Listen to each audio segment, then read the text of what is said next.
Copperhead Strike is an elite ride at Carowinds, but that's not what we're here to talk about. Copperhead Strike is great on thrills, but what is the storyline of this mysterious ride? Many people just think you're a Copperhead, while others know what type of sinister activities occur in the storyline. In this video, we'll be taking a deep dive into what sinister things are actually occurring, as this is Copperhead Strike's lore explained.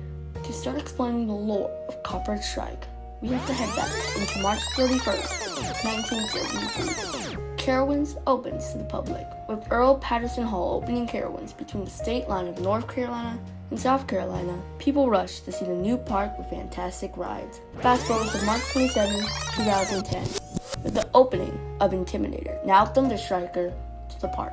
Continuing to March 28, 2015 with the opening of Fury 325. Continuing to May 21st, 2016 with the expansion of Carolina Harbor. What does this all have in common? Well, if you look deeply into the lore from 2016 at Carowinds, all these projects were brought by the supposed mayor of Carowinds, Ernest Lee Higginbotham. In summer of 2016, Higginbotham was running for a re-election as mayor to bring new additions to the park with the county fair section in 2017. But let's go back to see his campaign members, as we see someone that would be deeply involved in this story, Granny Bird.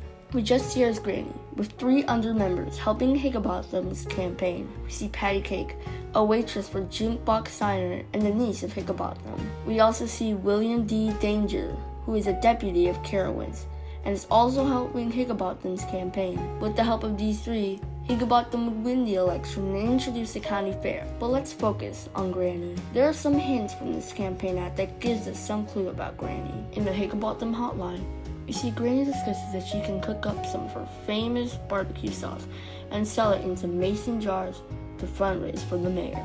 Later, we hear that Granny says that she has her barbecue sauce distilling in the cellar.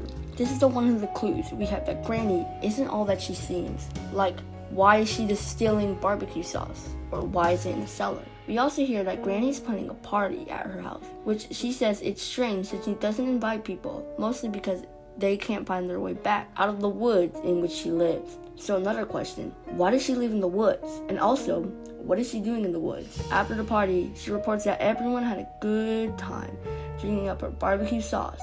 Seems as if people are addicted to that barbecue sauce, huh? Also, in another campaign ad, we see Granny being attacked by a snake. Strange, huh?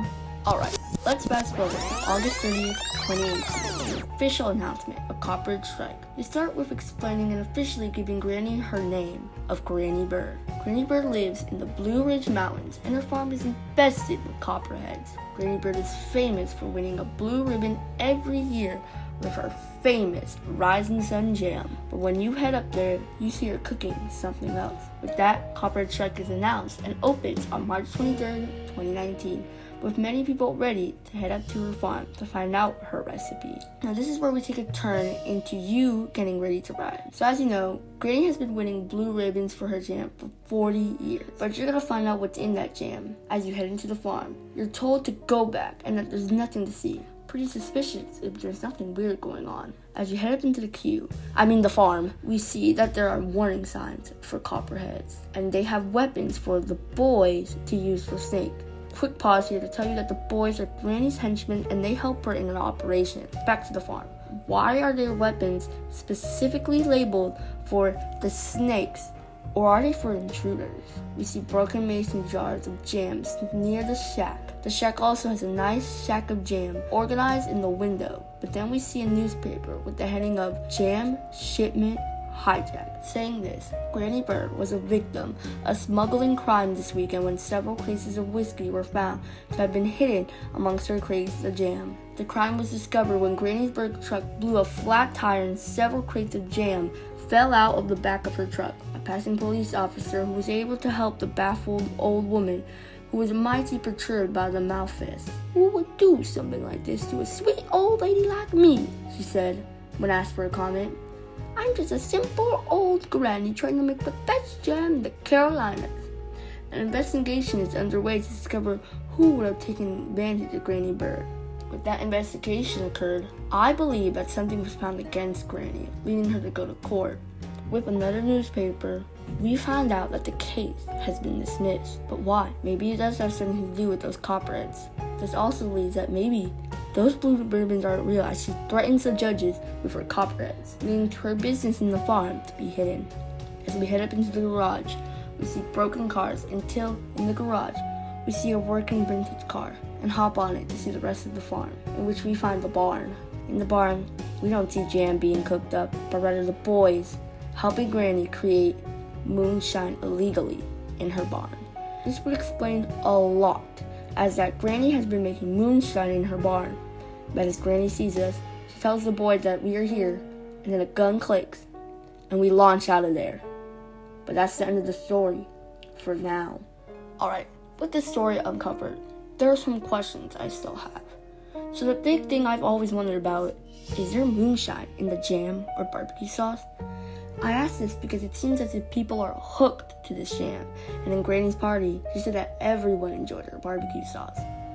I think that maybe some of the jam jars had moonshine and she would sell it, and this way she was able to keep her work undercover. Another question I have is, when did Granny start this operation?